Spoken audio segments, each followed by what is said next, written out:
Hello दोस्तों, स्वागत है आप सभी का हमारे चैनल पे। गाइज, हम लोग पढ़ रहे थे transition and inter transition element, और आपने पहला वीडियो देखा होगा जहाँ पे हमने पूरा इंट्रोडक्शन पढ़ा था उस चैप्टर का, राइट। उसके बाद फिर इलेक्ट्रॉनिक कॉन्फ़िगरेशन हमने कंप्लीट कर लिया था, बराबर है। ओके। अब बच्चों, इसी के जो दो मेन टॉपिक है, that is the compounds of manganese and chromium. Manganese का कंपाउंड यानी KMnO4 हमें पढ़ना है, एंड क्रोमियम यानी K2Cr2O7, the compound of chromium, potassium, this one dichromate, and manganese का पोटेशियम पर मैंगनेट। बच्चों, इसमें पढ़ना क्या है हमें, जैसे हमने एलिमेंट ऑफ ग्रुप 16 17 18 में पढ़ा था कंपाउंड्स ऑफ से chlorines, compounds of oxygen and all. Preparation method हमने पढ़ी थी, केमिकल प्रॉपर्टीज हमने पढ़ी थी, ठीक है, कुछ यूजेस हमने पढ़ लिए थे।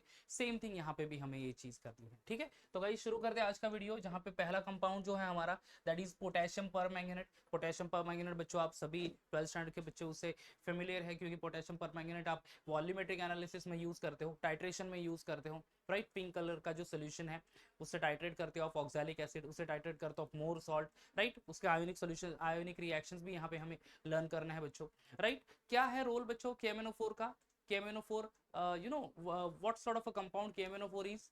इट्स एन ऑक्सीडाइजिंग एजेंट, ठीक है। ये क्या है बच्चों? Oxidising agent. तो ऑक्सीडाइजिंग एक्शन ही हम लोग यहाँ पे लर्न करेंगे, ठीक है। तो शायद गाइज स्टार्ट करता है प्रिपरेशन मेथड से। Okay, preparation method of KMnO4। देखो, प्रिपरेशन मेथड में first one is chemical oxidation and second one is electrolytic oxidation. ये दो मेजर प्रिपरेशन मेथड है बच्चों।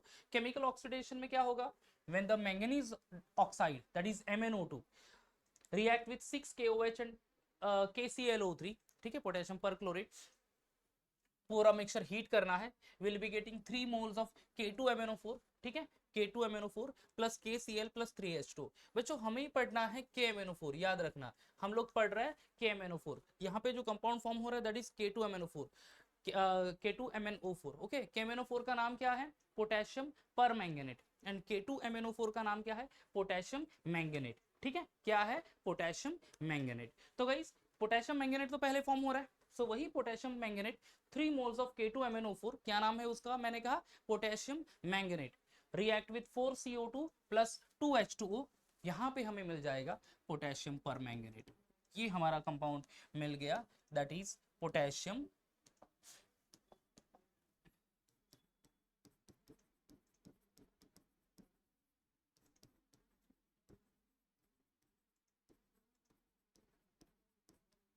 पोटेशियम पर मैंगनेट। हाँ दोस्तों, क्लियर हो गया। Plus MnO2 and 4 KHCO3, potassium hydrogen carbonate. ये तो क्या है? बाई प्रोडक्ट है। तो ये एक पहली प्रिपरेशन मेथड हो गई, we called as a chemical oxidation reaction, ठीक है। केमिकल ऑक्सीडेशन रिएक्शन क्या हुआ है? देखो, 3 moles of MnO2 react with 6 moles of KOH and 1 mole of KClO3 heated. So 3 moles of K2MnO4, नाम क्या है K2MnO4 का? Potassium manganate plus KCl plus 3H2 are the by product. Then further 3 moles of K2MnO4 react with 4CO2 and 2H2O. There is a formation of 2 moles of KMnO4, that is potassium permanganate plus MnO2 plus KHCO3. Done. ये तो पहली preparation method हो गई, chemical oxidation. Now will go for the second one, that is electrolytic oxidation. अब electrolytic oxidation में बच्चों क्या होगा? तो 2 moles of K2MnO4, this is also potassium manganate only, oxidise with water plus nascent oxygen given by the oxidising agent, ठीक है। Water and nascent oxygen के साथ रिएक्ट होगा, there is a formation of 2 moles of KMnO4 plus 2 KOH। यहाँ पे form हो जाएगा बच्चों 2 KOH। समझ में आ गया? तो पोटेशियम परमैंगनेट वापस से फॉर्म हो रहा है by the release of 2 KOH as the by product. So ये बच्चों दो प्रिपरेशन मेथड है पोटेशियम परमैंगनेट की। डन, ये तो हो गया। चलो, अब चले जाते हैं for the chemical properties. Chemical properties of a KMnO4 solution, बराबर है, जिसमें KMnO4 सॉल्यूशन की केमिकल प्रॉपर्टीज हमें पढ़नी है बच्चों in acidic medium as well as in neutral और वीकली अल्कलाइन मीडियम, ठीक है। इन एसिडिक मीडियम, देखो, एसिडिक मीडियम में आपको केमिकल प्रॉपर्टीज पढ़नी है, और अल्कलाइन मीडियम में केमिकल प्रॉपर्टीज पढ़नी है, जो आपने प्रैक्टिकली बच्चों परफॉर्म भी किया है। अगर आप ने प्रैक्टिकली अच्छे से किया होगा तो डेफिनेटली याद ही होगा। आपने क्या लिया? मोर सॉल्ट सॉल्यूशन, ठीक है, फेरस अमोनियम सल्फेट सॉल्यूशन, उसमें डाइल्यूट H2SO4 ऐड किया था, बराबर है। तो वो डाइल्यूट H2SO4 को रोल क्या है बच्चों वहां पे? सोल्यूशन को एसिडिक मीडियम करने के लिए। इवन केएमएन ऑक्सैलिक एसिड को आपने टाइट्रेट किया था विद द KMnO4, वहां पे भी आपने डाइल्यूट H2SO4 डाल दिया था, ठीक है। तो जो ऑक्सैलिक एसिड वर्सेस KMnO4 या फिर मोर सॉल्ट वर्सेस KMnO4, दोनों में आप डाइल्यूट H2SO4 डालते हो। ये किस लिए? क्योंकि सोल्यूशन आपको मीडियम एसिडिक होना चाहिए इसके वजह से। तो यहाँ पे हम लोग वही पढ़ रहे हैं बच्चों, केमेनोफोर की केमिकल प्रॉपर्टीज इन एसिडिक मीडियम। तो गाइस देखो यहाँ पे iodine that is I minus ions is oxidized to this one, that is I2, that is iodine molecule, ठीक है। तो दैट इज वन रिएक्शन। देखो क्या होता है यहाँ पे 2 moles of MnO4 minus ions, बच्चों ये है मैंगनेट पर मैंगनेट आयन, ठीक है।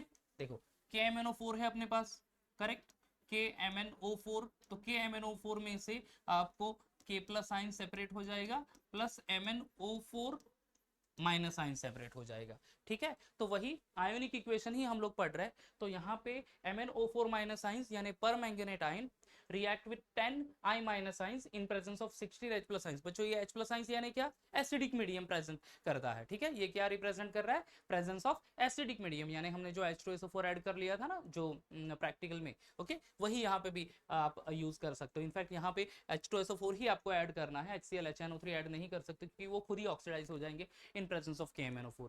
Done. So here 2 moles of MnO4 minus ions, that is permanganate ion, react with 10 I minus ions plus 16 H plus ions. अब यहाँ पे 2 moles of Mn2 plus ions form हो जाता है, that is manganate ions form होगा, plus 8 H2O plus हमारा जो main product है that is I2, यानी यहाँ पे आयोडीन इलेक्ट्रॉन डोनेट कर रहा है, तो I minus ions turns into the iodine atom. वैसे दो I minus ions donate 1 electron each, दो आयोडीन एटम फॉर्म हो जाएंगे, दोनों iodine atom pair of electron share कर लेंगे and then there is a formation of I2 molecule. Done, ये हो रहा है वहां पे। सो MnO4 माइनस आयंस के प्रेजेंस में आयोडीन इलेक्ट्रॉन को डोनेट कर रहा है, understood. So that's why MnO4 minus ion is called to be oxidising agent. Oxidising agent यानी क्या बच्चों, the substance which used to oxidise the other substance and itself get reduce, ठीक है। दूसरे सब्सटेंस को ऑक्सीडाइज करना, ऑक्सीडाइज करेंगे मतलब क्या, दूसरे सब्सटेंस को फोर्सफुली कहेंगे कि बॉस इलेक्ट्रॉन तेरा डोनेट कर ले, अंडरस्टूड। तो यहाँ पे आयोडीन इलेक्ट्रॉन डोनेट कर रहा है, क्लियर। तो ये ऑक्सीडाइजिंग एक्शन है दोस्तों, ठीक है। चलो MnO4 minus ions second reaction की तरफ चलता है। MnO4 minus ions react with 5 Fe2 plus ions. Fe2 plus ions का नाम क्या है बच्चों, फेरस आयन। क्या कहते हैं इसको, फेरस आयन, करेक्ट। +2 चार्ज है तो ferrous ion. In presence of 8 H plus ions, that is again in presence of H2SO4 only, there is a formation of 5 Fe3 plus ions. अब बच्चों देखो Fe2 plus ions turn into Fe3 plus ions, +2 का charge बढ़ गया +3 से, बढ़ गया charge कब बढ़ेगा, जब वो इलेक्ट्रॉन डोनेट करेगा तब, राइट। तो फिर +2 turns into +3, that is ferrous ion turns into the plus ferric ion, that is oxidising action in presence of MnO4 minus ions. और यहाँ पे Mn2 plus ions plus 4 H2O ये बाई प्रोडक्ट फॉर्म होता है दोस्तों, ठीक है। Next is H2S। First of all dissociate two forms 2 H plus ions and S2 minus ions. अब यहाँ पे सल्फाइड आयन जो है, okay, is reacting with MnO4 minus ions in presence of a 16 H plus ions। Sulphide ion में भी -2 charge है, मतलब वहां पे 2 इलेक्ट्रॉन्स है तो वो 2 इलेक्ट्रॉन डोनेट कर लेगा, eight the and will be getting sulphur, okay, individual sulphur atom, ठीक है। सो 2 Mn2 plus ions plus 5 sulphur plus 8 H2, तो यहाँ पे सल्फर भी ऑक्सीडाइज हो रहा है दोस्तों, ठीक है। तो ये तीनों जो रिएक्शन जो मैं यहाँ पे एक्सप्लेन किया हूँ, all these reactions are expressing the oxidizing action of KMnO4 over here, understood, okay। even the fourth one, यहाँ पे 2 moles of MnO4 minus ions plus H2C2O4। बच्चों ये क्या है, कौन सा मॉलिक्यूल है, H2C2O4 यानी ऑक्सैलिक एसिड। ये क्या है दोस्तों, ऑक्सैलिक एसिड। इसका तो आपने टाइट्रेशन किया है इन presence of H plus ions, in presence of H2SO4। So formation of 2 Mn2 plus ions plus 10 CO2 plus H2O, ठीक है। तो H2C2O4 turns into CO2 and H2 over here, especially main compound है हमारा CO2 over here। So all these 4 examples are the oxidizing action of KMnO4, okay। in neutral और इन weekly alkaline medium, जैसे हमने ये reaction, अब ये 4 reaction पढ़े किसमें, इन एसिडिक मीडियम यानी इन presence of H plus ions, बराबर है। अब हम लोग जो रिएक्शन पढ़ने वाले हैं वो न्यूट्रल मीडियम में या फिर weekly alkaline medium, weekly alkaline medium यानी बेसिक मीडियम में लर्न करने वाले रिएक्शन, ओके। 3 एग्जांपल्स है। तो 2 MnO4 minus ions, MnO4 minus ions यानी दोस्तों वही है, that is permanganate ion, react with H2O in presence of I minus ions, okay। H2O यानी न्यूट्रल मीडियम हो जाएगा वहां पे, because H2O is a neutral compound, forms 2 MnO2 plus 2 OH minus ions plus IO3 minus ions। तो यहाँ पे MnO4 minus ions turns into MnO2, that is one reaction। Second, 8 MnO4 minus ions react with 3 S2O3 2 minus ions, In presence of H2 again in the neutral medium only, there is a formation of MnO2 plus 6 SO4, 2 minus ions plus 2 OH minus ions. ठीक है, and that is the third one, 2 MnO4 minus ions react with 3 Mn2 plus ions plus 2 H2O, formation of MnO2 plus 8 H plus ions. All these three are again the oxidizing action, but this time in presence of neutral medium, यानी in presence of water over here. Done? Okay ये बच्चों थोड़े से reactions है difficult जरूर, ठीक है, reactions के आप अच्छे से प्रैक्टिस कर लेंगे तो आपको आसानी से याद हो जाएगा। ये आपने आप ये रिएक्शंस पढ़ लेंगे, ओके, स्पेशली ये जो रिएक्शंस है लाइक ऑक्सैलिक एसिड वाला, ठीक है, Fe2 plus that is more salt वाला, अंडरस्टूड, ये तो आपको वाइवा में काम भी आ जाएगा वॉल्यूम ये प्रैक्टिकल एग्जाम के वक्त, understood. Okay then uses of KMnO4, last topic हमारा केमिकल प्रॉपर्टी प्रिपरेशन मेथड हो गया, केमिकल प्रॉपर्टीज कंप्लीट कर ली हमने एसिडिक एंड बेसिक मीडियम में। तो फिर यूजेस ऑफ KMnO4, पहली चीज it is used as an antiseptic. Antiseptic यानी क्या है बच्चों? एंटीसेप्टिक 11th स्टैंडर्ड में केमिस्ट्री इन एवरीडे लाइफ में पढ़ा था हमने। एंटीसेप्टिक यानी जो से हार्मफुल माइक्रो ऑर्गेनिज्म को किल करते हैं, ठीक है, and that do present on a living surface only, outside the living surface actually, ठीक है, तो वो एंटीसेप्टिक के विको टर्मरी आपने पढ़ा होगा, विको टर्मरिक एंटीसेप्टिक क्रीम, ठीक है, तो एंटीसेप्टिक ओके, यानी जो अगर स्किन पे कुछ कट हो जाए, कुछ स्किन बर्न हो जाए तो आउटसाइड द स्किन जो भी से कुछ जो वट एवर थिंग्स हुई है, जख्म हुई है, उसके ऊपर जो भी हार्मफुल माइक्रोब्स होगी उसको किल करने के लिए जो भी हम लोग एक्सटर्नली जो क्रीम वगैरह कुछ यूज करेंगे उसको एंटीसेप्टिक सब्सटेंस कहते हैं, अंडरस्टूड। तो ये KMnO4 act as an antiseptic agent. Now it is use in the use for the unsaturation test in the laboratory. बच्चों डिटेक्शन ऑफ फंक्शनल ग्रुप किया है, प्रैक्टिकली इसका यूज बहुत है हमारे केमिस्ट्री लैब में, even specially in 12th standard में आपने डिटेक्शन ऑफ फंक्शनल ग्रुप किया होगा, राइट, उसमें पहली ही टेस्ट है, टेस्ट फॉर अनसैचुरेशन। आपको सैंपल लेना है एंड आपको 1 या 2 drop KMnO4 solution, dilute KMnO4 solution add करना। KMnO4 सॉल्यूशन का कलर क्या है बच्चों? पिंक कलर है, राइट। अब वो pink colour as it is रहा तो वो कंपाउंड हो गया सैचुरेटेड कंपाउंड, अगर वो पिंक कलर डिसअपियर हो जाता है तो वो कंपाउंड हो जाएगा अनसैचुरेटेड कंपाउंड। तो कंपाउंड सैचुरेटेड है या फिर अनसैचुरेटेड है। अब सैचुरेटेड कंपाउंड यानी क्या? Having carbon carbon single bond. Unsaturated compound यानी हैविंग कार्बन कार्बन डबल और ट्रिपल बॉन्ड और carbon oxygen double bond, understood. तो ये अनसैचुरेशन टेस्ट आइडेंटिफाई करने के लिए KMnO4 का यूज होता है। इन वॉल्यूमेट्रिक एनालिसिस, ये तो आप फेमिलियर है ही, 12th स्टैंडर्ड में 2 वॉल्यूमेट्रिक एनालिसिस है, KMnO4 versus oxalic acid, KMnO4 versus Mohr salt. तो वॉल्यूमेट्रिक एनालिसिस यानी टाइट्रेशन में, and for detecting halides in quantitative analysis, ठीक है। तो ये 4 यूजेस है बच्चों, एटलीस्ट 2 यूज अच्छे से प्रिपेयर कर लो, that will be enough, understood, done. KMnO4 खत्म हो गया, दूसरा कंपाउंड चले जाता है, that is potassium dichromate. Potassium dichromate यानी क्या बच्चों? फॉर्मूला उसका K2Cr2O7, this is another oxidising agent, ठीक है, एक और ऑक्सीडाइजिंग एजेंट है बच्चों ये। ओके चलो प्रिपरेशन मेथड से स्टार्ट करना है हमें, ठीक है। First will go for preparation method, उसके बाद केमिकल प्रॉपर्टीज, एंड फाइनली हम लोग पढ़ लेंगे क्या? That is uses of this K2Cr2O7। Okay, K2Cr2O7 is prepared by the ore only, ठीक है, that is FeO react with Cr2O3। और क्या है बच्चों? और मिनरल्स, ये सब्सटेंस, ये सारे टॉपिक के भी इसी चैप्टर में आएंगे। जैसा भी हम लोग इस टॉपिक के बाद हमें जो पढ़ना है दैट इज मेटलर्जी। मेटलर्जी में और से ही मेटल एक्सट्रैक्ट किए जाते हैं, right. So that is you know the method by which we can extract the metal from the ore, that is called as metallurgy, right. What is ore? Ore यानी combined form of a metal containing certain impurities in it, ठीक है। Impurity को metallurgy में gang particles कहते हैं, तो वो collectively ओर बनता है, अंडरस्टूड। वो नेचुरली अकरिंग सब्सटेंस ही होता है ore, right. So this is one of the this one chromium ore react with 8 moles of Na2CO3 with 7O2। अगर ये मिक्सचर को हम लोग हीट कर ले तो क्या हो जाएगा दोस्तों? there is a formation of 8 moles of Na2CrO4। देखो Na2CrO4 this is sodium chromate, इसको क्या कहेंगे बच्चों? Sodium chromate, plus 2 moles of Fe2O3 plus 8H2O। Fe2O3 that is ferric oxide, rust है, रस्ट का फॉर्मूला जंग कहते हैं ना हम लोग, उसका फॉर्मूला है। अब देखो फर्स्ट स्टेप में Na2CrO4 फॉर्म हो गया, दैट इज सोडियम क्रोमेट। अब सोडियम क्रोमेट का कन्वर्जन हो जाएगा सोडियम डाइक्रोमेट में, ठीक है। एक ही क्रोमियम एटम है तो यहाँ पे 2 क्रोमियम एटम आ जाएंगे। So here 2 moles of Na2CrO4 react with H2SO4, acidification reaction होगा दोस्तों। तो यहाँ पे फॉर्म हो जाएगा Na2Cr2O7, that is sodium dichromate उसको कहते हैं, right, plus 2 NaCl plus Na2Cr2O7 plus dot H2O। तो hydrated dichromate salt, sodium dichromate salt भी वहां पे फॉर्म होता है। Finally this is sodium dichromate, I will write the name,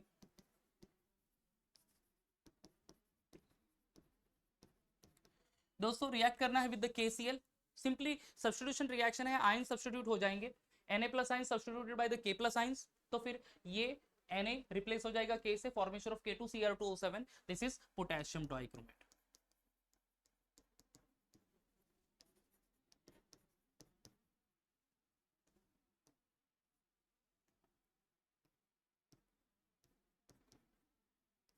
potassium dichromate plus 2NaC, तो सोडियम डाइक्रोमेट का conversion हो गया पोटेशियम डाइक्रोमेट में। तो ये प्रिपरेशन मेथड 3 स्टेप में है दोस्तों। पहले FeO 4 moles of FeOCrO3, this is chromite or कहते हैं actually, react with Na2CO3 plus 7H2, Na2CrO4, then is sodium chromate. Sodium chromate further react with H2SO4 forms Na2Cr2O7, sodium dichromate. Sodium dichromate react with KCl forms K2Cr2O7, potassium dichromate. Clear हो गया? Okay, अब chemical properties. Chemical properties में दोस्तों oxidising action ही है, because both KMnO4 even K2Cr2O7 दोनों oxidising agent है दोस्तों। सो फिर K2Cr2O7 react with Ki in presence of H2SO4, that is acidic medium के लिए H2SO4 यूज करेंगे। Conversion of K2SO4 plus Cr2SO4 thrice, that is chromium sulphate, plus 7H2O plus 3I2। ठीक है, तो यहाँ पे Ki जो K plus science and I minus science form कर लेंगे एक्वियस सॉल्यूशन में, तो आयोडीन इलेक्ट्रॉन डोनेट कर लेगा, यानी ऑक्सीडाइजिंग एक्शन है दोस्तों। एंड फाइनली आयोडीन मॉलिक्यूल यहाँ पे मिल गया हमें। ठीक है, K2Cr2O7 react with H2SO4 in presence of H2S, हो गया क्या दोस्तों, again you know act as oxidising agent, एक तो इलेक्ट्रॉन डोनेट करने के लिए हेल्प करेगा, फोर्स करेगा, या फिर हाइड्रोजन रिमूव कर लेगा, तो H2S में से ये हाइड्रोजन हटा देगा, तो फाइनली हमें सिर्फ और सिर्फ सल्फर एटम मिलेगा एट द एंड। ठीक है, तो कंपाउंड क्या मिलेगा as a product, K2SO4 that is sodium sulphate, Cr2SO4 thrice, this one chromium sulphate, 7H2O plus हमें मिला यहाँ पे सल्फर, तो H2S is turns into sulphur and यहाँ पे Ki is converted into iodine. ये देख लो दोस्तों, तो ये रिएक्शन होती है, that is chemical property of K2Cr2O7। Okay, common properties of D block element भी बच्चों इसी में हम लोग पढ़ लेंगे, फिजिकल प्रॉपर्टीज और उसके बाद फिर केमिकल प्रॉपर्टीज। देखो कॉमन जो डी ब्लॉक के एलिमेंट की प्रॉपर्टीज है क्या है, all the D block elements are lustrous and shiny, because all these are metals, metal है तो फिर वो सारे लस्टर यानी क्या बच्चों, तो जब भी लाइट इंसिडेंट होगी तो वो सरफेस शाइनी सरफेस हो जाएगा, तो lustrous and shiny. They are hard and have high density, सारी मेटालिक यू नो सब्सटेंस की प्रॉपर्टी है वही होगी। They have high melting and boiling point, these are good conductor of electricity and they have high tensile strength and malleability, so all these are metals, d block elements सारे metals है दोस्तों, तो फिर ये सारे metals की property carry करते हैं, ये तो फिजिकल प्रॉपर्टी हो गई।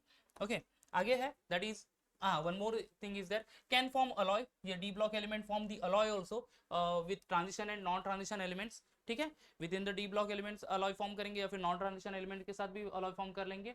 Many metals and their compounds are paramagnetic, बच्चों पैरामैग्नेटिक क्या है, having unpaired electron in their electronic configuration। ठीक है, and most of the metals are efficient catalyst as well, d block element के maximum elements जो है, most of elements actually as a catalyst role play करेंगे in a chemical reaction, catalyst increase the rate of reaction, right, तो वो as a catalyst भी use होगा। Okay, chemical properties में बच्चों all this D block elements are electropositive metals, क्योंकि metals हैं तो वो इलेक्ट्रोपॉजिटिव ही होंगे, मतलब वो इलेक्ट्रोपॉजिटिव यानी क्या, एलिमेंट जो इलेक्ट्रॉन डोनेट करते हैं वो, अंडरस्टूड, तो मेटल की वो प्रॉपर्टी है, तो all this are electropositive. They exhibit variable valencies and form coloured salt.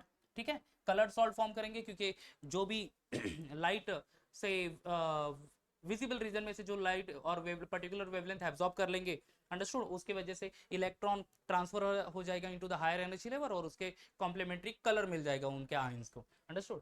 Now they are good reducing agent, they form insoluble oxides and hydroxides, Fe, this one cobalt, copper, molybdenum and the zinc, these are biologically important metals, ये सारे biologically important metals है दोस्तों, and catalyze biochemical reaction, these all elements used to catalyze the biochemical reactions।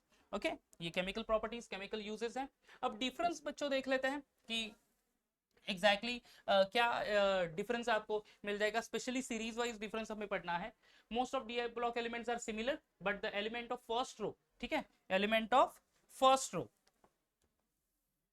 यानी हमने जो पूरी series पढ़ी थी from atomic number 21 to 30, that is scandium, titanium, vanadium, chromium, manganese, iron, cobalt, copper, nickel copper and zinc, right. तो ये जो 10 एलिमेंट की जो फर्स्ट सीरीज है differ from the second and the third row, ठीक है, जो first series second and third row से थोड़ी बहुत डिफर करती है in terms of stabilisation of higher oxidation states in their compound. जैसे कि आप एग्जांपल देख सकते हैं, molybdenum with oxidation state 5 and tungsten oxidation number 6, compounds are more stable, ठीक है, ये कंपाउंड ज्यादा स्टेबल है than chromium and the manganese, ठीक है, chromium with oxidation number 6 and manganese with oxidation number 8, understood?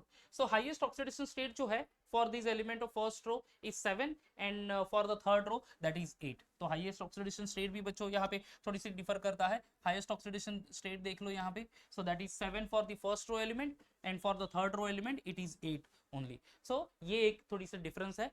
अगर हम first row, second row, third row, fourth row, यानी हम लोग सीरीज वाइज कहेंगे तो 3D 4D 5D 6D series, तो ये सीरीज में थोड़ी सी डिफरेंस है in terms of oxidation states and there stability of the complex, understood guys? तो यहाँ पे ये हमारा जो टॉपिक है that is compounds of chromium and manganese complete कर लिया, KMnO4 हमने डिटेल स्टडी कर ली, K2Cr2O4 भी, K2Cr2O7 actually that is also we have studied in today's lecture. Guys next video में हम लोग मेटलर्जी से स्टार्ट करेंगे और पूरा मेटलर्जी टॉपिक पूरा उसको लर्न कर लेंगे इन डिटेल, ठीक है गाइस? तो नेक्स्ट वीडियो में मिलते हैं, तब तक bye bye and take care.